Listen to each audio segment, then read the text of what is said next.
જેતપુરમાં આજે વૈષ્ણવો દ્વારા બાબાશ્રીની આગેવાની ઓટીટી પ્લેટફોર્મ પર આવી રહેલા મહારાજા ફિલ્મ સાથે જોડાયેલા મુખ્ય વ્યક્તિઓ વિરુદ્ધ ધાર્મિક લાગણી દુભાવી સમાજમાં અશાંતિ ફેલાવવાની ફિલ્મના મુખ્ય લોકો સામે લેખિતમાં ફરિયાદ આપી હતી। આ ફિલ્મના વાંધાજનક દ્રશ્યો ડાયલોગ દૂર ન થાય ત્યાં સુધી તેના પર પ્રતિબંધ મૂકવાની માંગ કરી છે। આમિર ખાનના પુત્ર જુનેદ ખાનની પ્રથમ ફિલ્મ મહારાજા વિવાદોમાં આવી ગઈ છે।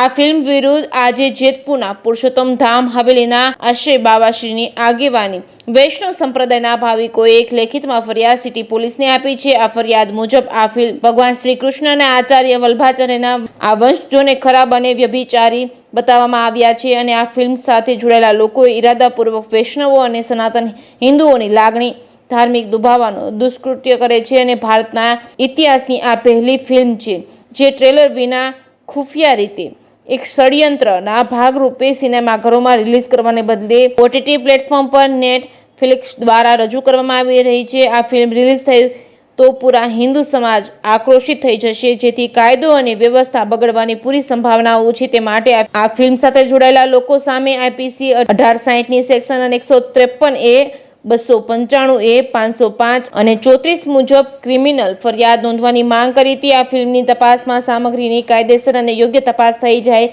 નહીં અને આપત્તિજનક ભાગો તેમજ ડાયલોગ્સ તેમજ સીન જેવી ધાર્મિક લાગણી દુભાવતી તમામ સામગ્રી હટાવી દેવામાં ન આવે ત્યાં સુધી રિલીઝ ન થવા દેવાની વૈષ્ણવોએ માંગ કરી છે। જેકેએસની ગુજરાતી સાથે રાકેશ પીઠડિયા, જેતપુર।